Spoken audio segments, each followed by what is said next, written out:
देश के यशस्वी प्रधानमंत्री और विश्व के सबसे लोकप्रिय नेता आदरणीय नरेंद्र मोदी जी,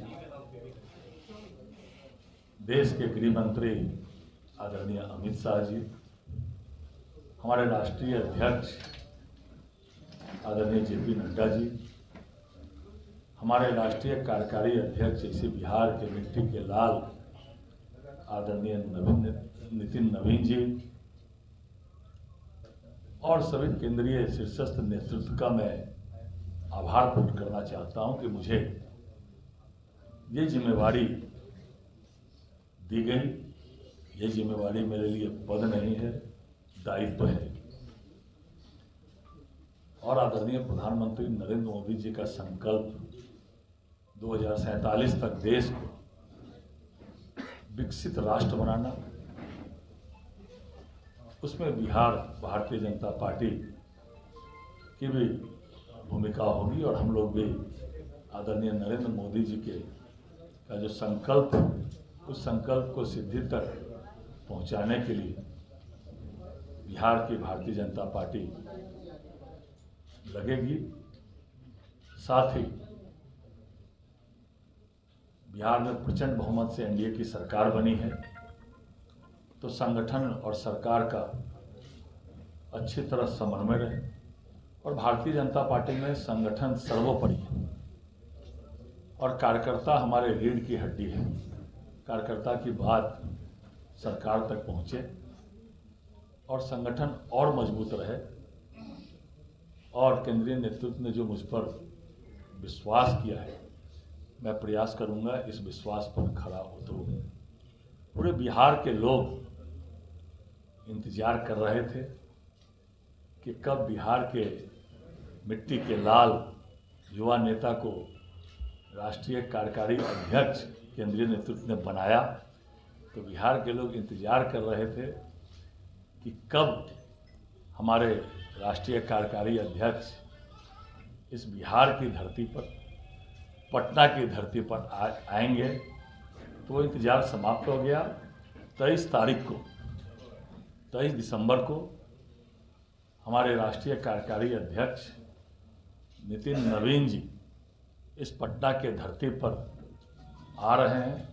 लगभग 12:30 बजे वह एयरपोर्ट आएंगे और पूरे बिहार के और पटना के कार्यकर्ताओं में अति उत्साह है और उसको बड़ी तैयारी के साथ वो रोड शो करेंगे और उसके बाद मिलर स्कूल में उनके अभिनंदन, बिहार भारतीय जनता पार्टी उनका अभिनंदन करेगी। पूरे पटना को सजाया जाएगा क्योंकि पहली बार हमारे राष्ट्रीय कार्यकारी अध्यक्ष का पदभार ग्रहण करने के बाद पटना वो आ रहे हैं और वो जो रूट रहेगा, जो पटना एयरपोर्ट से वो मिलर स्कूल के मैदान में जो अभिनंदन समारोह उनका भारतीय जनता पार्टी बिहार प्रदेश के द्वारा वो अभिनंदन समारोह जो किया जाएगा, उसका रूट रहेगा पटना एयरपोर्ट से शेखपुरा मोड़, उसके बाद राजवंशी नगर हनुमान मंदिर में वो पूजा अर्चना करेंगे। वहाँ पे भव्य तैयारी की जाएगी। वहाँ का पुनाईचक हाईकोर्ट में के पास संविधान सभा के अध्यक्ष और संविधान निर्माता बाबा साहब भीमराव अंबेडकर जी की प्रतिमा पर पुष्पांजलि अर्पित करेंगे। उसके बाद आयकर गोलंबर पे लोक नायक जयप्रकाश नारायण जी की प्रतिमा पर पुष्पांजलि करेंगे और उसके बाद मिलर स्कूल के प्रांगण में उनका भव्य अभिनंदन समारोह भारतीय जनता पार्टी बिहार प्रदेश के द्वारा किया जाएगा।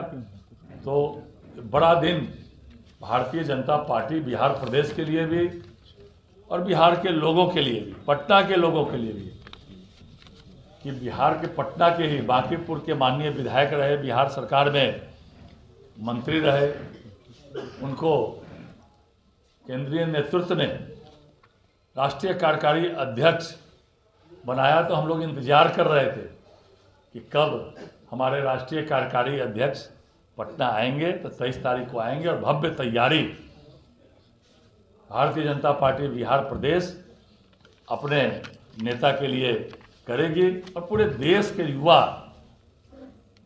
आज उत्साहित है कि आज युवा को, नौजवान को भारतीय जनता पार्टी का राष्ट्रीय कार्यकारी अध्यक्ष बनाया गया। दिलीप जायसवाल जी ने अपने नेतृत्व में 1% जीत दिलाई और बिहार में भाजपा पहली बार इससे बड़ी जीत। ये निश्चित रूप से मैंने कल अपने संबोधन में भी कहा था कि 4 उपचुनाव हम लोग अपने दिलीप जायसवाल जी के नेतृत्व में जीते। इतने प्रचंड बहुमत से भारतीय जनता पार्टी एनडीए सत्ता में आई है, तो उन्होंने बड़ा काम किया है।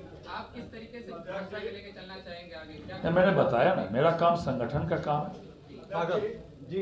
और कैसे कार्यकर्ताओं की बात सरकार तक पहुंचे, क्योंकि इतनी प्रचंड जीत मिली है बिहार में, तो कार्यकर्ताओं की बात सरकार तक पहुंचे और संगठन और सरकार का समन्वय स्थापित रहे। केंद्रीय मंत्री जीतन मांझी ने कहा है कि 2020 में 3600 वोट से टिकारी सीट हार रहे थे, डीएम ने मदद करके जितवा दिया, इस बार 1600 से हार गए। चलिए आज यही विषय रहने दीजिए, फिर बाकी राजनीति का विषय बहुत है, फिर रहेगा। संजय जी, बात क्यों कर रहे हैं जीतन मांझी? संजय जी, पदभार आपने संभाला है, क्या भारतीय जनता पार्टी की जो कमेटियां हैं वो अभी पुनर्गठित होंगी? उसको देखते हैं, अभी तो 24 घंटे भी नहीं बीते हैं, उसके बाद धीरे धीरे आप लोग से बात होगी। चलिए बहुत बहुत धन्यवाद। Thank you all of you.